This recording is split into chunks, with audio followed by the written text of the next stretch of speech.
Hi, I'm Ayesha and I'm a climate science communicator at the Met Office Hadley Centre. So I work in a team called Knowledge Integration, and the aim of our team is to communicate science to the general public and to the government. So I work in the Hadley Centre, which is this incredible hub of climate science and scientists who are producing world-leading research.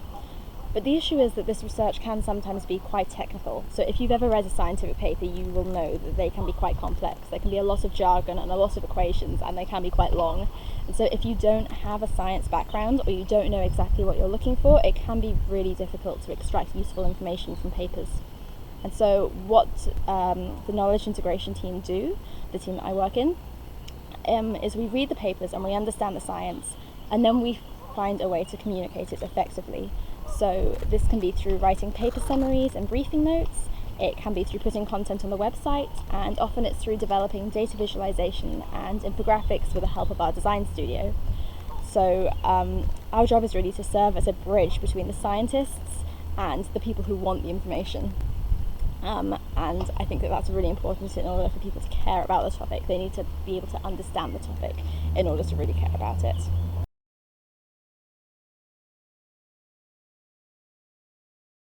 The most inspiring part of the job for me is definitely the people. It does sound very cheesy to say, but everyone at the Met Office really does care so much about the work that they're doing. They really do want to make a difference. They want their work to be high quality and to have a positive impact on the world.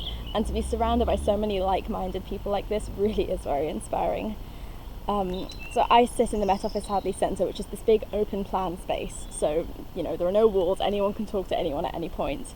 And my job really does involve going and pestering the scientists, quite often going and asking them things about their papers, asking them about communication strategies, and asking them about explaining more technical details of their work. And it means that I just get to talk to all these amazing people every day, which is something I really enjoy doing. And so I do find it very humbling sometimes that I get to talk to all of these amazing scientists, and that I get to be one of the people who decides how to share their amazing work with the world. I do find that very inspiring.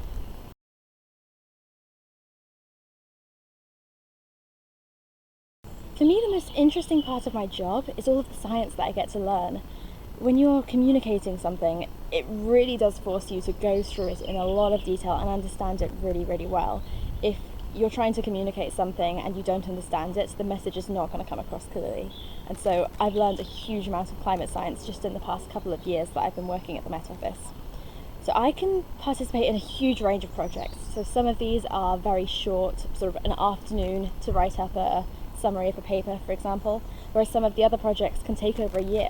So one of the main projects I'm working on right now, for example, that I'm really enjoying is about the attribution of extreme weather events. So we know that as our climate warms, extreme weather events like heat waves and floods and droughts are becoming more frequent, more intense, and longer lasting. And so after one of these events has happened, the point of an attribution study is to look at the event and decide how much more likely it was due to climate change, or how much more intense, or how much longer lasting. And these numbers are something really important to communicate to the public, because it gives them an event that they have seen, that they have felt the impacts of, and then tells them how much it was due to climate change. And so this project that I'm working on is a big collaboration with a whole bunch of different research institutes across Europe.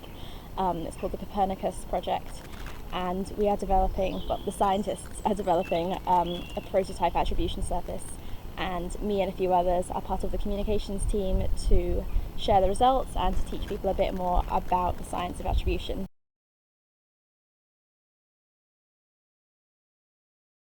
I actually joined the Met Office as an intern in the summer of 2018, so I didn't know very much about the Hadley Centre before I joined. I had heard that it was very good at climate science, but I didn't really know much more about it, to be honest. I had always been very interested in science, that's what my master's degree is, and I had been interested in communication, and so when I saw this job combining the two, it seemed pretty perfect, and I just decided to go for it. But within a few days of working at the Met Office, I really was sure that this is where I wanted to be for quite a long time. It was a combination of the people and the amazing research that's put out, the reputation of the Met Office. But the main thing for me was that a lot of my job revolves around talking to people, and talking to the scientists and getting the latest research from them. And I was very worried at the beginning that I would be bothering people, that people wouldn't want to talk to me, that I would be taking up too much of people's time. But everyone in the Hadley Centre is so friendly, so willing to give their time, to explain the science to you, to really make sure you understand it. And I felt very, very welcomed in that atmosphere. So that's definitely what's kept me at the Met Office.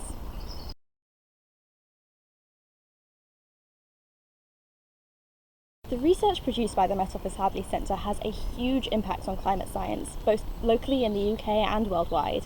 So in the UK, the research that the Met Office Hadley Centre produces is used to advise government. So it's used to advise government on how to avoid the most dangerous impacts of climate change and on how to adapt to those impacts that we know we can't avoid. For me though, the place where I think the Hadley Centre has its biggest impact, the most significant impact, is in its contributions towards IPCC reports. So the IPCC is the Intergovernmental Panel on Climate Change, and every 7 or so years they produce a big assessment report. So the last one, the assessment report number 5, was in 2013, and number 6 will be coming out fairly soon. And these are huge undertakings. The amount of time and research that goes into them is absolutely astonishing, and a huge number of people around the world contribute. And so it's really exciting that a lot of these contributors are actually from the Met Office Hadley Centre, and that a huge amount of the research that goes into these assessment reports is based on Met Office science. That's something I find really exciting. And the other thing is, a lot of the scientists who work towards IPCC reports aren't paid. They just do this for their sort of own enjoyment of the subject and their wants to contribute to science, and I think that's really, really cool.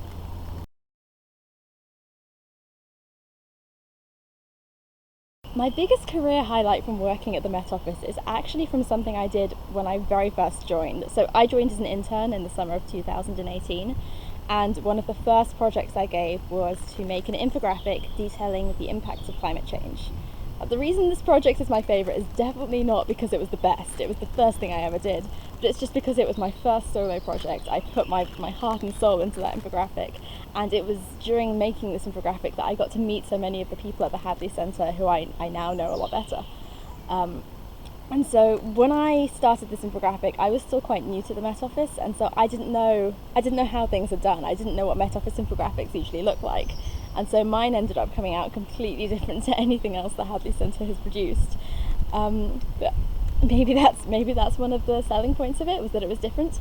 But what I came up with was this idea of concentric circles. So I had a circle in the middle, which was your drivers of climate change. So that's greenhouse gases and land use change mainly.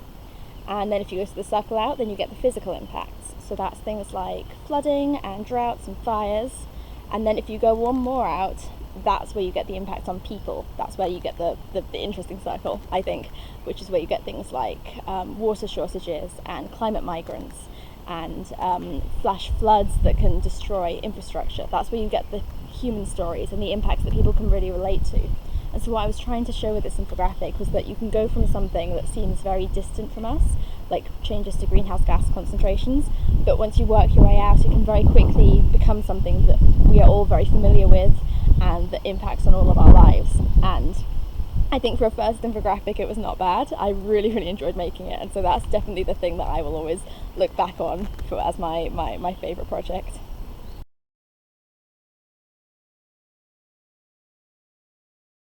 So for me, the most important part of communication is to know your audience. I think this applies to communicating science or anything else in life, really. You have to know what your audience wants and what level of technicality and complexity they want. So I really, really had this point hammered home to me in this job, because we have two very different audiences. We have the government, so BEIS and DEFRA, and then we have the general public.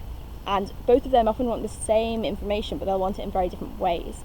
So with the government, they want it short and sharp and to the point. They are already engaged in the subject. They don't need the preamble explaining why it's important, and they do not have a lot of time on their hands. So you want a couple of pages at most and just get directly to the point. Whereas for the general public, you want a bit of preamble, you want to explain to them why it's important first, because a lot of people reading this will have no idea about the subject whatsoever. And so what we have done for the general public for our website is we've devised a sort of tiered approach. So the top tier is a very basic level, and it just gives you the overview of the topic, and then as you work your way down the levels you get more technical. And so with each level you kind of have to change up your writing style a bit, aiming to get more and more technical as you go down. And that sounds quite easy, but it really, really takes a lot of thinking to remember which audience you think is going to be reading that tier, to think about how they want that information presented and what kind of language you should be using. So that's something that's really been hammered home to me during this job that I think is very important.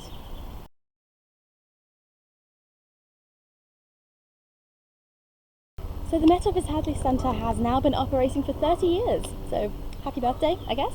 So I know in the past 30 years the Hadley Centre has produced a huge amount of amazing research and has contributed a lot to the global knowledge of climate change and climate science, and I am sure it will continue to do so in the next 30 years. I do think that the next 30 years are going to be really important in terms of our response to climate change, in terms of limiting warming, in terms of preparing for the changes that we know are coming. I think the next few decades are going to be really, really crucial. But I also think that the communication of this science is going to be equally, if not more important in the years to come. I think that climate science communicators like myself and the knowledge integration team that I work in, I think we're going to have our work cut out for us. People are really, really engaged in climate science right now. I think they want to know what's happening in climate science. They are seeking out information, and so I think it is really important that we are there to provide them with that information, to keep them engaged, to keep them informed, because if you don't know about something, it's really difficult to care about it. I feel that it's only by having accurate information that you can actually begin to care about a problem. And so I'm really looking forward to seeing where climate communication takes us in the next 10, 20, 30 years.